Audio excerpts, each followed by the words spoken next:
మోషే ప్రార్థన తర్వాత ఈ కీర్తన ఆరాధన కీర్తనగా ఈ బైబిల్ గ్రంథములో కీర్తన గ్రంథములన్నింటిలో 92వ కీర్తన మరి విశ్రాంతి దినం గురించి పాడదగిన కీర్తన, అనగా ఆరాధనకు సంబంధించిన కీర్తన. దేవుని సన్నిధిలో దేవుని ప్రజలు ఆరాధనకు వెళ్ళినప్పుడు వాళ్ళు ఎలాంటి కార్యాలు చేస్తారు, ఎలా దేవుణ్ణి ఆరాధించాలని విశ్రాంతి సంబంధించి ఆరాధన సంబంధించిన కీర్తన ఇది. పాట భక్తుడు పాడాడు. మంచి చూడండి, 92వ కీర్తన 12 నుంచి 15 వచనాల వరకు చదువుదాం. అందరూ కలిసి చదువుదాం. మీరు ఒక వచనాన్ని చదువుదాం. తర్వాత 15 వచనం అందరూ కలిసి చదువుదాం. నీతి మంతులు ఖర్జూర వృక్షం వలె మోవేయుదురు, లెబోను మీద దేవదారు వృక్షం వలె వారు ఎదుగుదురు.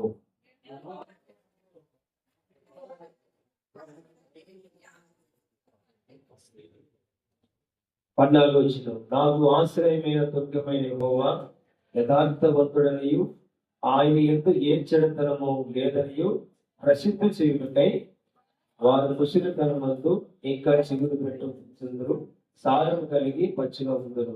మరొకసారి చదువుతా 15 వచనం, వారు ముసిరితనమందు ఇంకా చిగురు పెట్టుచుందురు, సారము కలిగి పచ్చిగా ఉండరు. దేవునికి స్తోత్రం. చిన్న ప్రార్థన. తండ్రి, నీకు వందనాలు. మాతో నాతో మీరు మాట్లాడి మహిమపడండి. నిలబడుతున్న నన్ను బట్టి మీ సెలవు చాటును కనుకపరుచుకున్నాను దేవా. ఇప్పుడు నీ వాక్యం ఎంతమంది వింటారో వారి జీవితాల్లో బ్రహ్మాన్ని గొప్ప కార్యములు చేసి మహిమపడుతున్నాను. సమస్త ఘనత మహిమ ప్రభావాలు మీకే అర్పించుకుంటాను. రక్షకుడైన యేసు నామమున స్తోత్రం చెల్లించి స్తుతించి ప్రార్థించి అడిగి వేడుకొనుచున్న పరమ తండ్రి. ఆమేన్. దేవునికి స్తోత్రం. హల్లెలూయా. శబ్దం హల్లెలూయా, హల్లెలూయా. దేవుని మందిరములో మనం ఉంటే ఏం జరుగుతుందో ఒక 3 విషయాలు 4 విషయాలు నేను ఇందులో బోధిస్తాం. చూడండి, 12 వచ్చిన చదువును ఒకసారి. యెహోవా మందిరములో నాటబడిన వారమైతే, తర్వాత ఏమవుతారంటే 12 వచ్చిన అంటాడు, ఖర్జూర వృక్షం వలె మోవేస్తారు. 12 వచ్చిన గీతలో రాయబడింది, వారు మన దేవుని ఆవరణములో వర్ధిల్లుతారు. 15 వచనములో వారు ముసిరి తరపుందు ఇంకా చిగురు పెట్టుచుందురు, సారము కలిగి పచ్చగా ఉంటారు. హల్లెలూయా. ఎన్ని విషయాలు చెప్పండి? 8 విషయాలు. ఒకటి ఏంది? వర్ధిల్లుతారు. రెండవది ఖర్జూర వృక్షం వల్ల మొవ్వ వేస్తారు. మూడవది వారు ముసిరితనమందు కూడా ఏమవుతున్నారు కాబట్టి సారం కలిగి చిగురు వేస్తారు. అంటే సారం కలిగి చిగురు వేస్తారంటే వాళ్ళు ముసలితనం వచ్చిందే కానీ వాళ్ళు ఇంకా బలంగా ఉన్నారు. కాబట్టి ఎక్కడ నాటబడితే చెప్పండి, ఎక్కడ నాటబడితే బలం వస్తుంది? యెహోవా మందిరం నాటబడితే బలం వస్తుంది. దేవుని మందిరంలో నాటబడిన వారికి ఏమొస్తుంది చెప్పండి? బలం పొందుకుంటారు. ఏ బలం పొందుకుంటారు? పైన మరి ఆ యొక్క 12 వచనంలో చదవండి ఒకసారి. నీతిమంతులు ఖర్జూర వృక్షం వలె మొవ్వ వేస్తారంట. ఖర్జూర వృక్షం వలె మొవ్వ వేస్తారంట. రోగుల రాసిన పత్రిక 3వ అధ్యాయం 10వ వచనంలో ఒక మాట ఉంటుంది. అక్కడ నీతిమంతుడు లేడు, ఒక్కడు కూడా లేడు అని అక్కడ ఆ మాట ఉంటుంది. ఇక్కడ భక్తుడు ఏం రాస్తాడంటే, నీతిమంతులు ఉన్నారు, వాళ్ళు ఎట్లుంటారంట? ఖర్జూర వృక్షం వలె మొవ్వ వేస్తారు. నీతిమంతులు లేరు. ఎప్పుడు లేరు? యేసు క్రీస్తు రక్తంతో కడగబడినప్పుడు నీతిమంతులు కాలేరు. ఎప్పుడైతే యేసు ప్రభు రక్తంతో కడగబడతారో వాళ్ళు ఏమంటారంట? సారము కలిగి దినదినం ఏమంటారంట? ఖర్జూర వృక్షం వలె ఎదుగుతూ వస్తారంట. గ్రంథుడు నీతిమంతులు ఖర్జూర వృక్షం వలె మొవ్వ వేస్తారు. ఖర్జూర వృక్షము తర్వాత లెబాను వృక్షము, దేవదారు వృక్షము, ఇవన్నీ ఒక ప్రత్యేకమైన వృక్షాలు. ఎంతమంది ఖర్జూర వృక్షాన్ని చూశారు? ఎవరైనా చూశారా? 1 2 3. తర్వాత ఈత చెట్టు ఎంతమంది చూశారు? దేవునికి స్తోత్రం. ఈత చెట్టు అందరికీ తెలుసు, టెంకాయ చెట్టు అందరికీ తెలుసు కదా. చూడండి, ఇంకా ఈత చెట్టు తెలుసు, టెంకాయ చెట్టు తెలుసు, తర్వాత ఖర్జూర చెట్టు తెలుసు.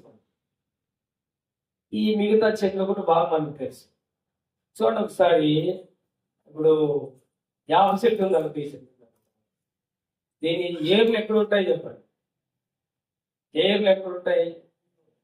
భూమిలో ఉంటాయి కదా, భూమిలో ఉంటాయి. ఇప్పుడు అక్కడ పొరపాటున మన చర్చి పక్కన ప్రసాద్ పునాది చేసినాడు అనుకో, ఈ కానికి ఈ యాప చెట్టు ఏరు ఎక్కడ ఉంటుంది? అక్కడ ఆడ పునాది తోగేటప్పుడు ఏమంటం వస్తాయి? ఏరు వచ్చింది అనుకో, ఏరు ఎక్కడి నుండి వచ్చింది అన్నాడు అనుకో, ఒకవేళ అది చర్చి కాంపౌండ్ లో ఉందా, యాప చెట్టు ఏరుకు వచ్చింది. ఈ ఈ చెట్టే మా ఇంటి కాడ లేదు కదా, ఏరు ఎక్కడిదంటే అక్కడ ఆ ఇంటి కాడున్నా, ఆ ఇంటి కాడున్నా ఆ ఏరు ఇక్కడికి వచ్చింది. ఈ రెజర్ చెట్టు చూడండి, ఈ కొమ్మలు ఎట్లున్నాయి చెప్పండి? ఈ మిగతా ఏ చెట్టు అనేది తీసుకోండి, కొమ్మలు ఎట్లుంటాయి?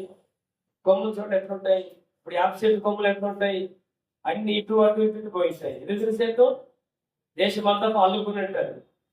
చూడండి, రెజర్ చెట్టు ఎవరైనా వేస్తారా? యాప చెట్టు అయితే వేసుకుంటారు, లేదు చెట్టు చెట్టు వేసుకుంటారు. రెజర్ చెట్టు వేస్తారా? మునుగా చేస్తారా? అవంతకులవి ఏమైపోయిందా? అవంతకులవి మొలుస్తాయి. కానీ దీని చూపు ఎట్లుంటుందంటే ఇటువైపు ఇటువైపు అంతా ఉంటుంది. ఆ చెట్టు చూడండి, ఏ చెట్టు అయినా చూడండి, ఖర్జూరపు చెట్టు, తర్వాత టెంకాయ చెట్టు, తర్వాత ఈత చెట్టు ఎట్లుంటుంది చెప్పండి?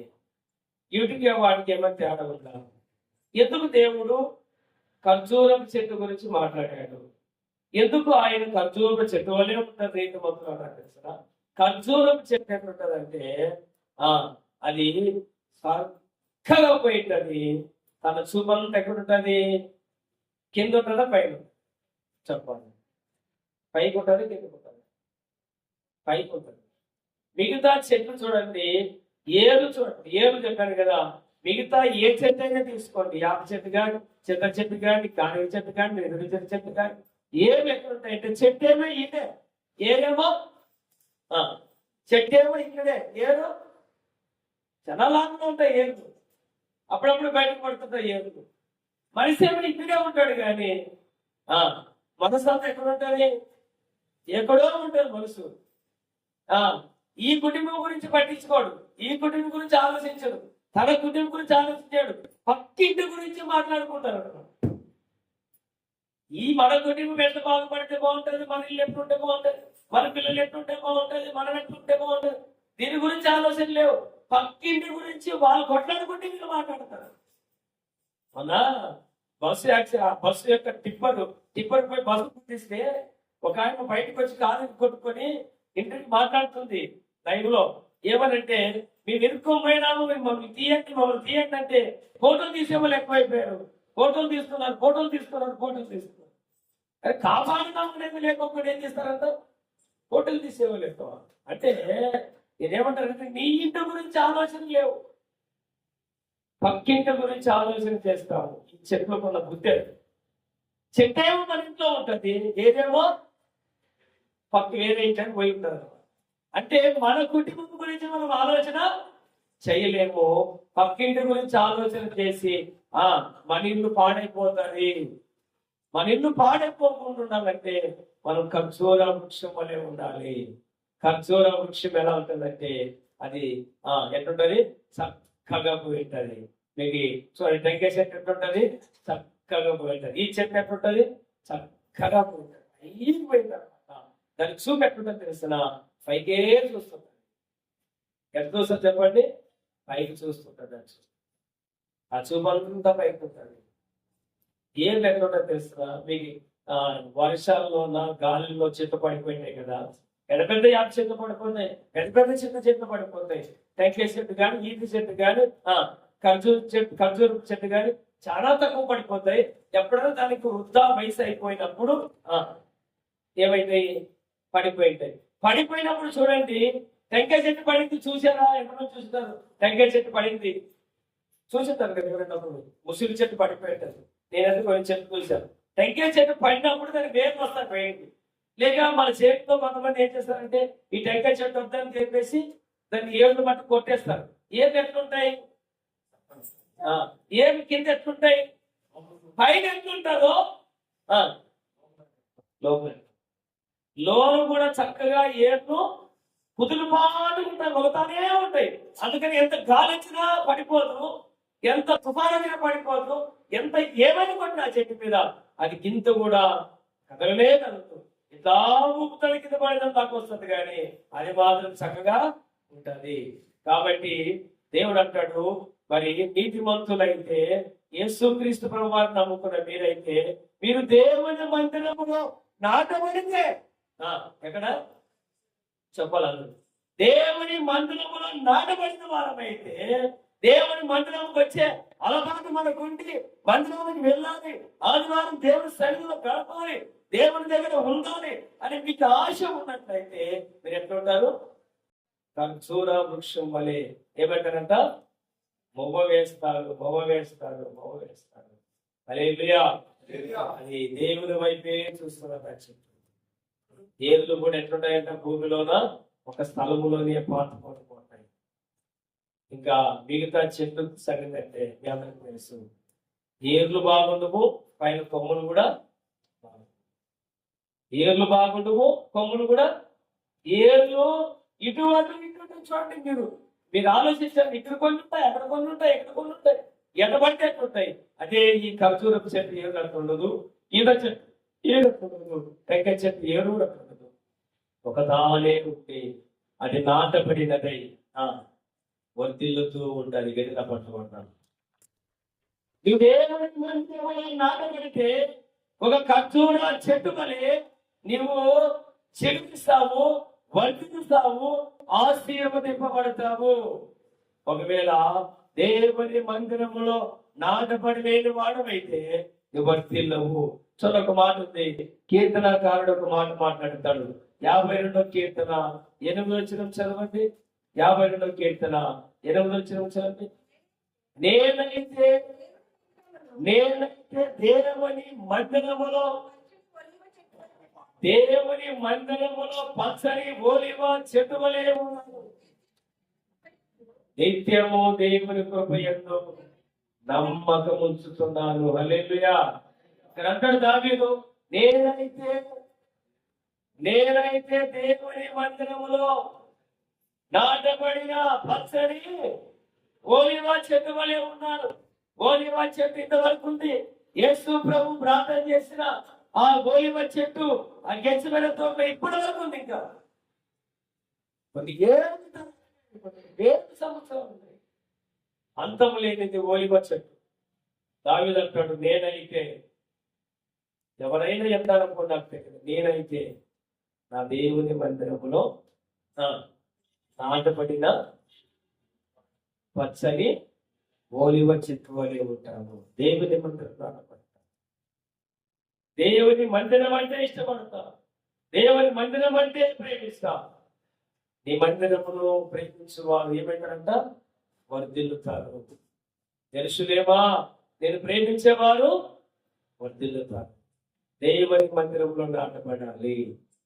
ఒక్క స్థలంలో నాటబడిన ఆ చెట్టు, ఆ ఓలివ చెట్టు, అది ఫలిస్తుంది. దీని ఏర్లు ఇటు అటు చూడవు, దీని కొమ్ములు ఇటు అటు చూడవు. చెట్లన్నీ కలిసాయంట. చెట్లన్నీ కలిసి చెట్ల మీద ఒక వ్యక్తిని రాజుగా చేసుకుందామని అన్ని ఒక మీటింగ్ పెట్టారు. అన్ని మీటింగ్ పెట్టి మొట్టమొదటిగా ఒక చెట్టు దగ్గరికి పోయినాయంట. చూడండి ఒకసారి, 9:9 8వ వచనం చదవండి. 9:9 చదవండి ఒకసారి. చెట్లన్నీ మీటింగ్ పెట్టుకున్నాయంట.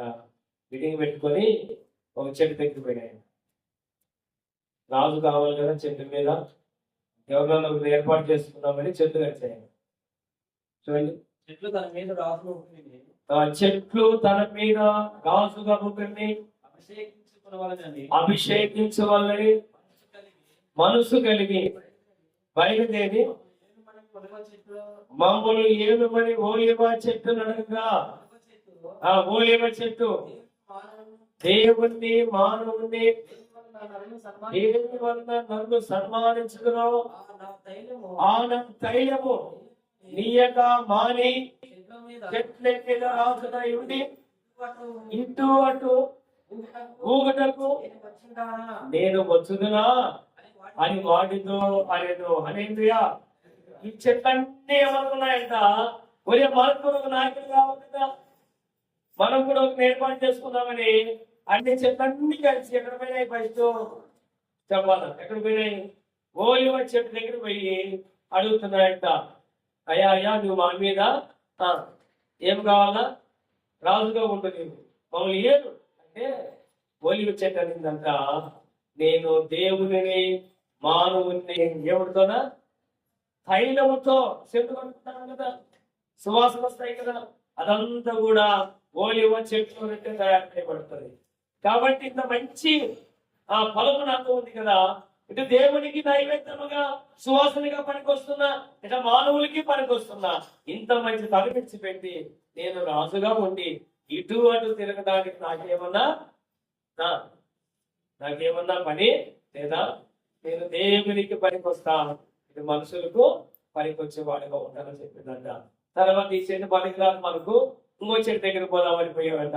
11 వచ్చిన చదవండి, 10 వచ్చిన.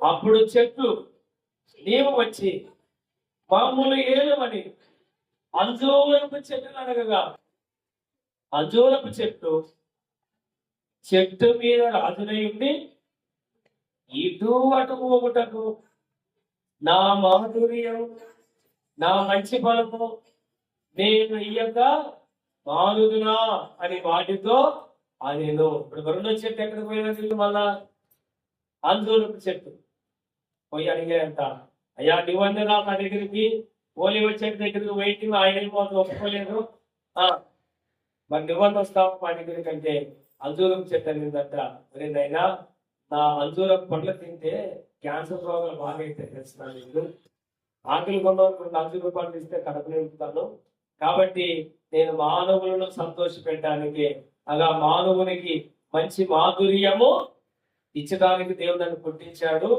కాబట్టి నా పని విడిచిపెట్టి మీ మీద ఏముండలేను, రాజుగా ఉండలేను, నేను ఉండనయ్యా.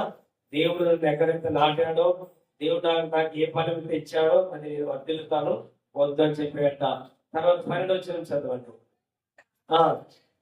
చెట్లు నీవు వచ్చి మమ్మల్ని ఏలుమని ద్రాక్షావళి అడుగుగా, ద్రాక్షావళి దేవుని మానవుని సంతోష పెట్టినట్టు నా ద్రాక్షరసం యొక్క మాని చెట్ల మీద రాజునై ఉండి ఇటు అటు ఊగుటకు నేను వచ్చుదునా అని వాటితో అనేను. ఇప్పుడు ఎక్కడ పోయినాయి? ద్రాక్ష చెట్టు దగ్గరికి పోయినాయి. ద్రాక్ష చెట్టు ఏమంటుందయ్యా, ద్రాక్ష చెట్టునైనా నేను దేవుణ్ణి సంతోషపరుస్తున్నా, దేవునికి పనికొస్తున్నా, ఇక మానవులకి పనికొస్తున్నా, కాబట్టి మంచి ద్రాక్షరసం తాగితే కడుపు నొప్పులు బాగా అవుతాయి. తిమోతికి పౌలు చెప్తాడు, తిమోతి ఒక లెటర్ రాస్తాడు పౌలుకి, అయ్యా నాకు కడుపు నొప్పులు వేస్తుంది, నేనేం చేయాలా, డాక్టర్తో చూపించుకుంటున్నా బాగలేదు, ఏం చేయాలంటే పౌలు అంటాడు తిమోతికి, అయ్యా తిమోతి గారు ద్రాక్ష పండ్లు కొన్ని తీసుకొని జ్యూస్ చేసుకొని తాగు ప్రతిరోజు, ఆ కడుపు నొప్పి బాగా అవకాశం ఉంది అని. దీన్ని మనలో ఏం చేశారో దుర్యాపానికి మాని మనందరికి తెలుసు, దాని గురించి చెప్పాల్సిన అవసరం మనకి ఇంకా లేదు. అందుకనే యేసుప్రభువు అంటాడు, ఫస్ట్ ఏమో మంచి ద్రాక్ష రసం పోతారంట, తర్వాత మత్తు కలిగించేది పోస్తారంట, జబ్బు రసం పోతారంట.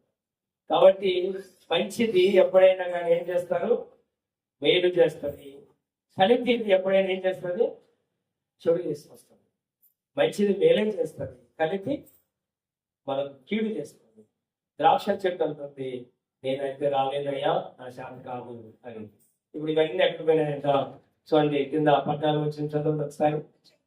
అప్పుడు చెట్లన్నీ కూడా ఈ వచ్చి మమ్మల్ని ఏలుమని ముందు మనం చేయగా, ముందు కూడా ఏమంటుంది? నిజంగా మీరు నన్ను మీ మీద రాజుగా నియమించుకొని కోరుచున్నారా? రండి నా మీద ఆశ్రయించండి, లేదా అగ్నిరాలో నుండి బయలుదేరి లేబోరును దేవదారు చెట్లకి కాచిపోయిందని చేతులతో చెప్పాను. హల్లెలూయా. ఇప్పుడు ఎవరు నేర్దా మనకి? ఎవరు కావాలి మనకి రాజు? ఈ ఓలివ చెట్టు ఒప్పుకోలే, అంజులపు చెట్టు ఒప్పుకోలే, ద్రాక్ష చెట్టు ఒప్పుకోలే. ఇవేం దేవుని పనికి వస్తాయంట, వీళ్ళేం దేవుని కోసం మాట్లాడతారంట, దేవుని మందిరంలోనే నాటపడ్డారంట, దేవుడు చెప్పినట్లే వింటారంట. వాళ్ళతో మనకి పని లేదు. మన నాయకులు ఎవరు కావాలి ఇప్పుడు మనకి? మన దగ్గర పోవాలి. అయ్యన్నాడు ముళ్ళ చెట్టు, మన దగ్గర పోతే వాడు అంటాడు ఇది నిజమేనా? నిజంగా నన్ను వేలుకుంటున్నారు, నన్ను కోరుతున్నారా? అయితే రండి నా మీద ఆశ్రయించండి, నాలో నుండి ఏమొస్తుంది? అగ్గి బయలుదేరి మిమ్మల్ని కాల్ చేస్తాను. ఈ ముళ్ళ చెట్లు లాంటి మనుషులు ఉంటారు. ఇప్పుడు దేవుడు ఏం చేశాడంటే చెట్లతో పోల్చాడు మనుషుల్ని. గోలిమ చెట్టు, ద్రాక్ష చెట్టు, అంజూరపు చెట్టుతో పోల్చాడు, ముళ్ళ చెట్టుతో పోల్చాడు. ఈ ముళ్ళ చెట్లు ఎట్లంటే మన ఒళ్ళి ప్రార్థన పోయారు, వాళ్ళు రాదు. మనల్ని కోరేరు, వాళ్ళు రాదు. రేణుగంపలక్క పట్టుకుంటారు, రేణుగంపలక్క పట్టుకుంటారు. ఏ ప్రార్థన పోతారండి? ఏముంది దేవుడు నమ్ముకుంటే? ఏం జరుగుతుంది దేవుడు నమ్ముకుంటే? ఏం వేసుకోగలుగుతుంది దేవుడు నమ్ముకుంటే? మా అప్పుడు నుండి నమ్ముకునేము కదా. ఎప్పటి నుండి నమ్ముకుంటే ఏం చేస్తాము? నీ జీవితం మార్చుకుంటే కదా దేవునికి. ఈ చెట్లు అంటుంటాయి మేము దేవునికి పనికి వస్తున్నాం, మానవులకు పనికి వస్తున్నాం, మాకు మధురంగా ఉన్నాం, అదే మాకు కావాలి. ఈ ముందు చెట్లు లాంటి మనుషులు ఏం చేస్తారంటే మనుషులు చెడగొట్టి వాళ్ళ జీవితంలో అటు దేవుని దగ్గరికి రారు, ఇటు మనుషులకి పనికి రారు, అటు దేవునికి పనికి రారు. ఉన్నామంటే ఉన్నాం ముందు మొదలులాగా. వాళ్ళు అంటారు మా మీదకి రండి, మిమ్మల్ని మేమేం చేస్తాము చెప్పాలండి, మిమ్మల్ని మేమేం చేస్తాము, మాలో నుండి ఏమొస్తుంది? అగ్ని వస్తుంది. మేము అనటానికి పోతాం, మీరు కూడా మేము కూడా అగ్నిలో ఉన్నాం రెడీగా, మీరు కూడా అగ్నిలోకి రండి. ఎక్కడ చెడిపోతున్నారు మనిషి అంటే? ఎక్కడ చెడిపోతున్నారంటే మీరు ఒక 30 ఏళ్ళు చేసుకున్నామని తగ్గిపోయింది, ఆయన తాగుతున్నాడు కదా మనం తాగి తప్పేముంది, ఇంకా చెడిపోతాడు. ఆయన సిగరెట్లు కాలుతాడు కదా మనం కాల్చి తప్పేముంది, ఆయన సినిమాలు పోతాడు కదా మనం సినిమా తప్పేముంది, ఆయన తిక్కి తిక్కి తిక్కి నోటికి పెట్టుకుంటాడు గుట్టుగా, మనకి పెట్టుకుంటే తప్పేముంది, ఆయన శిలలో నానాపైన చూస్తాడు, మనం చూస్తే తప్పేముంది. ఎవరు చూస్తారంట? ముళ్ళ పొదులలో దేవుడు ఏమన్నాడు? వాళ్ళు ముళ్ళ పొదులు వాళ్ళు బాగుపడిను, నిండి బాగుపడి కొత్త చేసుకున్నామని నమ్ముకొని భక్తులు ఎదుగుతుంటే ఏనంటాడే మేము అప్పుడే నమ్ముకున్నాం, వాళ్ళు వచ్చినావు మన భక్తి పరుడు నీవు, అసలు వాక్యమే తెలియకోకుండా ముళ్ళ పొదులు నాకు బతుకుతారు.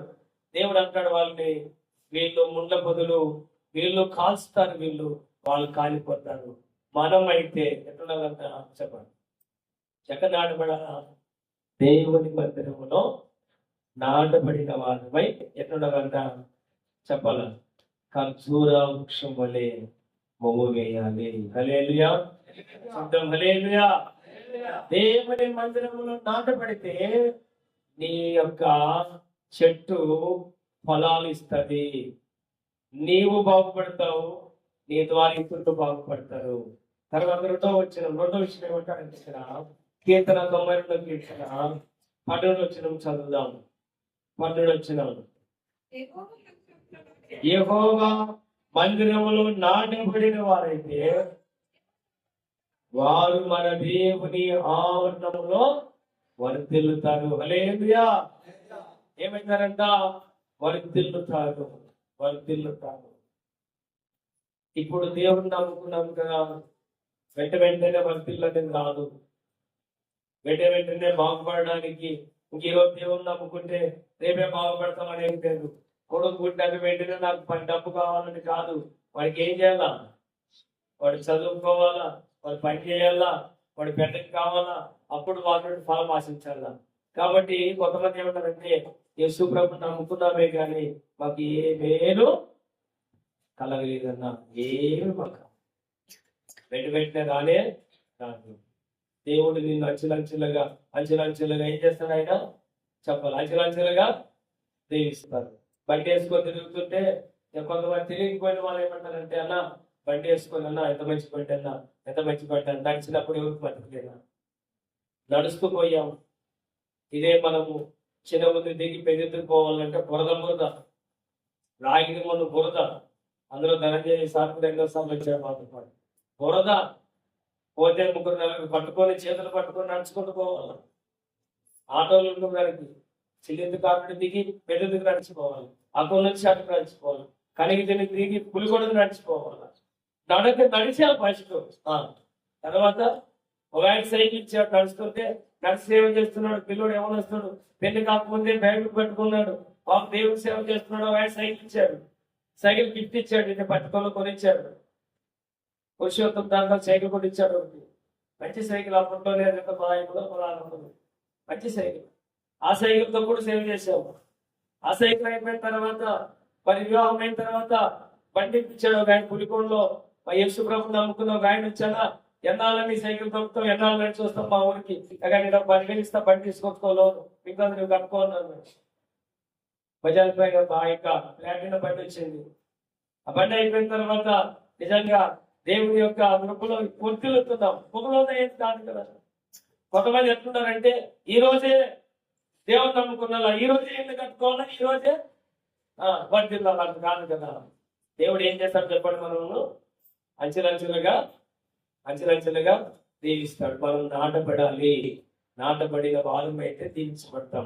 ఇప్పుడు అబ్రహాముని పిలిచినప్పుడు చూడొకసారి ఆదికాండము 24:33 చదవండి.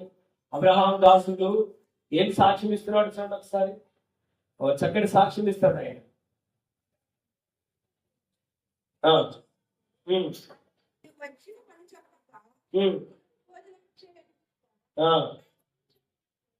ఇక్కడ భోజనము పెట్టారు ఎవరికి?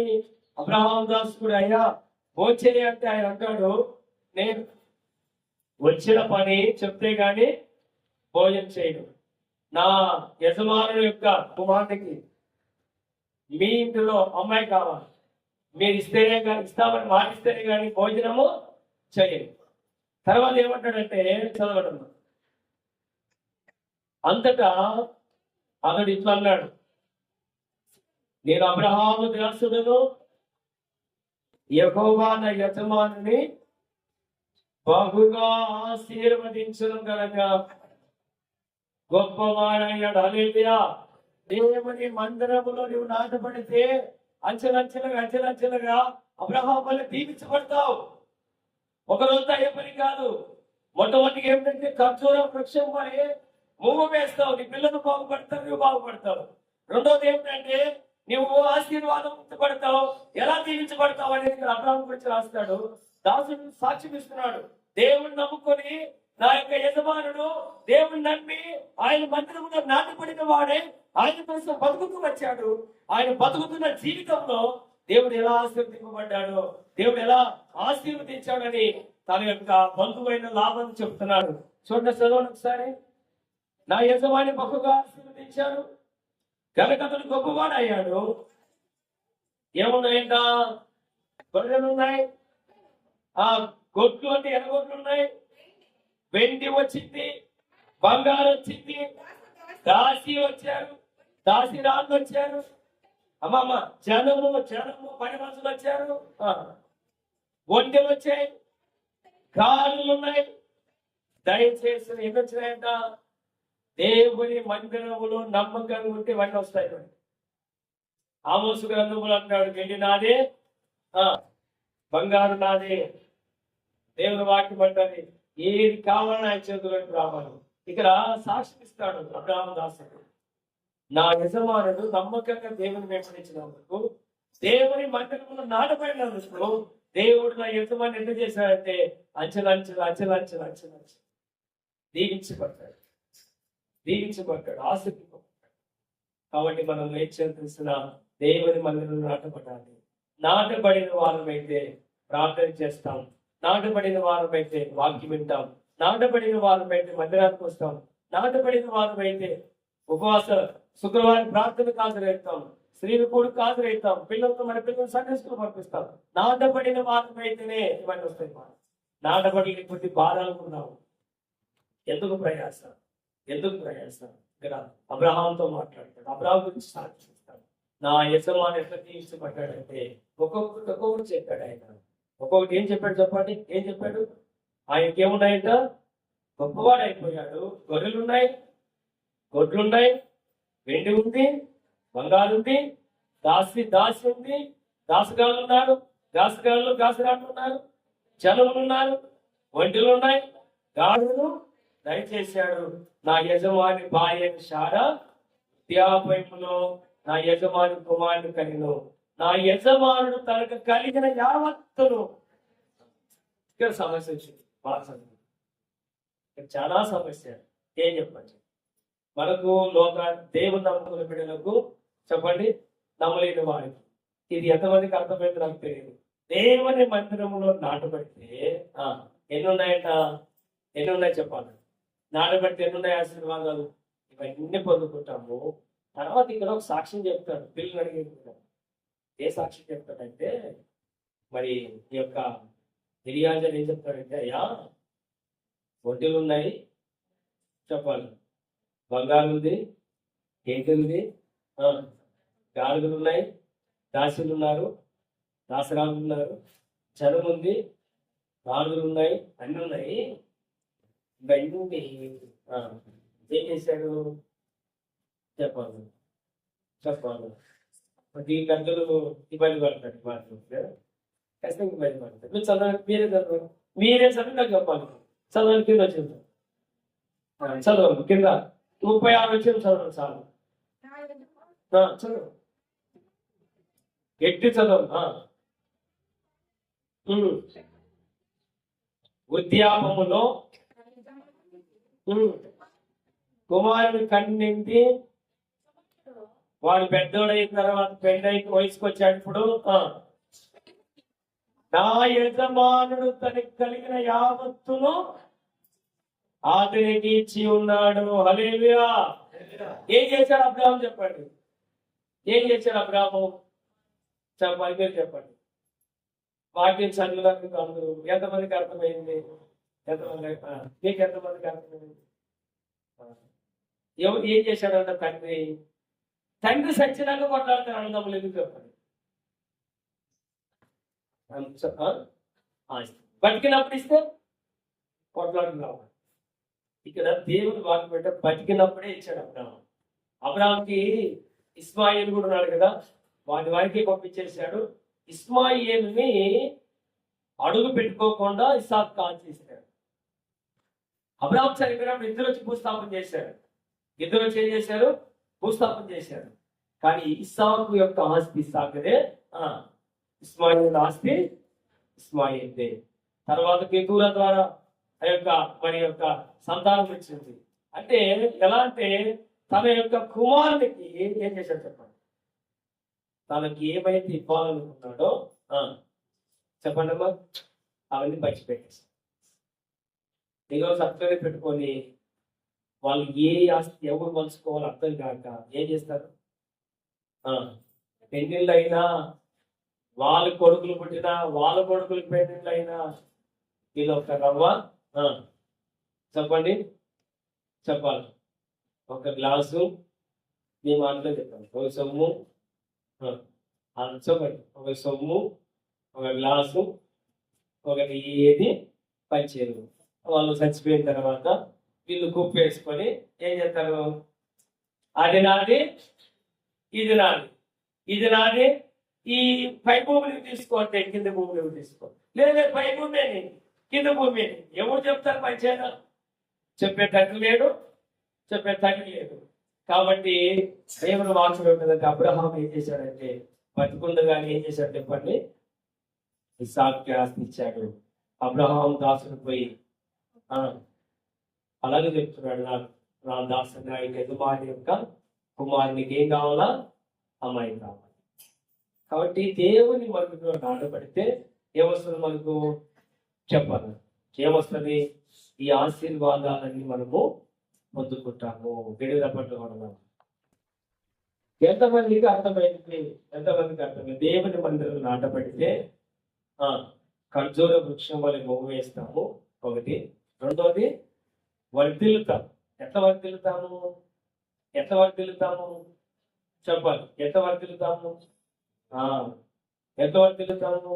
వెండి మనదే, బంగారం మనదే, ఒంటిలో మనవే, గాజులు మనవే చెప్పాలి. జనములు మనమే, ఆ అన్ని మనమే. దేవుడు ఒక్కొక్కటి మనకి ఏం చేస్తాడు? ఆయన ఆశీర్వాదం కింద పంపిస్తాడు. కాబట్టి ఎవరైతే దేవుని మందిరంలో నాటపడతారో, ఎవరైతే దేవుని మందిరానికి క్రమంగా వస్తారో, ఎవరైతే దేవుని మందిరాన్ని ప్రేమిస్తారో వాళ్ళు మాత్రం ఏమైతారు? వర్ధిల్లుతారనే విషయాల్లో. హల్లెలూయా, శబ్దం హల్లెలూయా. అబ్రహాం దాసుడు అంటాడు, నా యజమాని దేవుడు అన్ని విషయాల్లో ఏం చేశాడు? ఆశీర్వదించాడు. ఇంకా చివరిది ఒక విషయం ఉంది, చూడండి 92వ కీర్తన చివరి విషయం. వారు ముసిలితనమును ఇంకా చిగురు పెట్టుతారు, సారము కలిగి పచ్చగా ఉందరు. హల్లెలూయా. వారు ముసిలితనమందు కూడా ఏమైందంట? ఇంకా పచ్చగా ఉంది. వాగ్దానం ఏమి తెలుసునా? వాగ్దానం ఏమి తెలుసునా? నీ పిల్లలు నీవు చూసేదాన్ని యెహోవా యందు. చదువుతారా మాట? చదవండి ఒకసారి. కీర్తన 128వ కీర్తన 6వ వచనము. నీ పిల్లలను నీవు చూచెదవు, ఇశ్రాయేలు నీవు సమాధానము ఉండనుగాక. నిజంగా దేవుని మందిరంలో నాటబడితే ముసిలితనం ముందు కూడా నీవు దేవుని మందిరంలో పచ్చని ఓలివ చెట్టు వలె ఉంటావు, సారం కలిగి బతుకుతావు. నీ పిల్లలను వారి పిల్లలను ఎంతమంది? నీ పిల్లలు, నీ కొడుకులు, తర్వాత చెప్పండి వాళ్ళ కొడుకులు, తర్వాత వాళ్ళ కొడుకు. అంటే 4 తరాలు చూసి ప్రభు దగ్గరికి వెళ్తాము, బిడ్డల పట్టకుండా. ఎక్కడ నాటబడితే కేంద్ర దగ్గర మందిరం, దేవుని మందిరములో నాటబడితే నీ పిల్లలు నీవు చూస్తావు. 3 విషయాలు చెప్పండి, ముగించేస్తాను. ఒకటి ఏం చెప్పండి? దేవుని మందిరం నాటబడితే ఏమైంది? ఖర్జూర వృక్షం వలె పచ్చగా చిగురిస్తావు. ఎప్పుడు ఎందుకు? ఓలి వచ్చేటప్పుడు పచ్చకుంటావు. రెండోది వర్ధిల్లుతాం. ఏమిటో వర్ధిల్లుతాము? అన్ని విషయాల్లో చెప్పండి, అన్ని విషయాల్లో వర్ధిల్లుతుంది వస్తాం. మనం వర్ధిల్లితేనే ఆశీర్వాదం. మీకు తెలిసిన చిరిగిపెట్టి బట్టలు వేసుకోవడం దేవునికి ఆశీర్వాదం కాదు. మనము అప్పుల పాలన కావడం కూడా దేవునికి ఆశీర్వాదం కాదు. మనం అది తీర్చుతాడు ఆయన. ఒక్కొక్కటి ఆయన ఏం చేస్తాడు? వాటిని తీర్చుకుంటూ వెళ్ళిపోతాడు ఆయన. హల్లెలూయా. దీవించబడాలనేది దేవుని కోరిక. ఆయన పాదాల దగ్గరికి వచ్చి ప్రతి కుటుంబం దీవించబడుతుంది అంతే. ఆయన ఒక్కొక్కరు ఏం చేస్తాడు? ఆయన క్రమంగా దీవించే దేవుడు. హల్లెలూయా. ఏదో దేవుడు అనుకుంటే పరలోకంలో బ్యాన్ మానేసి అయినా కారు నడుచుకో, అయినా మనుషులు కట్టుకో, అయినా పాయింట్ చేసుకో అనేవాడు కాదు ఆయన. ఆయన ఏం చేస్తాడు? మనుషుల ద్వారానే నీకు ఆశీర్వాదం తీసుకొస్తాడు, మనుషుల ద్వారానే నేను దీవిస్తాడు. కాబట్టి క్రమంగా ఆయన నేను ఏం చేస్తాడు? అచ్చదంచలుగా నీవు ఎంత నాటబడితే అంతవరకు తిరుగుతావు. ఇంకొక మాట చెప్తాను. వాళ్ళు ఎంత కిందికేసి కొడితే చెప్పాలి, ఎంత కిందికేసి కొడితే అంత పైకి ఎగురుతుంది. దేవుడు ఎంత బలంగా నాటబడితే అంత బలంగా నువ్వు ఆశీర్వాదకరంగా మారిపోతావు. మూడోది ఏం చెప్పండి? ముసిలితనం చూస్తావు. గట్టి తప్పకుండా వృద్ధులకి ఏ బాధ అంటే ఎప్పుడు పోతామని కొంతమంది బాధపడుతుంటే, మమ్మల్ని తీసుకోమని కొంతమంది బాధపడుతుంటారు. దేవుని వాక్యం ఏమిటంటే, నిజంగా దేవుని మందిరంలో నీవు ఉంటే నీ పిల్లలను నువ్వు చూస్తావు. ముసిలితనంలో ఏమైతావంట? చిగురిస్తావు. యేసు ప్రభు మన కోసం ప్రాణం పెట్టాడు. ఆయన తన రక్తాన్ని కాల్చాడు, సమస్తము దానికోసి ఆయన అంటున్నాడు. ఏమన్నా తెలుసునా? ఇదిగో నీ హృదయం అనే తలుపు దగ్గరికి నిలబడ్డాను. ప్రకటన 3:20 తట్టుచున్నాను, తలుపు తెరిస్తే ఏమంటాను? నీ లోనికి నేను వచ్చి నీతో కలిసి ఏం చేస్తాను? భోజనం చేస్తాను. హల్లెలూయా. దేవుడు మనతో కలిసి భోజనం చేస్తే అంత కొద్ది భాగ్యం ఇవ్వదు. దేవుడితో మనం నాటపడితే దీవించబడతాం. కాబట్టి ఆయన రక్తముతో పడవబడిన ఆ చేతులు నీ వైపు చూస్తున్నాయి. తల వంచి కాలం వస్తుంది. మోకరిద్దాం, మోకరిద్దాం. ఆ చేతులు నీ వైపు చూస్తూ ఉండగా, రక్తంలో కడగబడిన యేసయ్య నీ వైపు చూస్తూ ఉన్నాడు. ప్రతి పాపము తీసివేస్తాడు ఆయన, ప్రతి శాపము తీసివేస్తాడు ఆయన, ప్రతి రోగాన్ని తీసివేస్తాడు ఆయన. ఆయనకు అసాధ్యమైంది ఏది లేదు.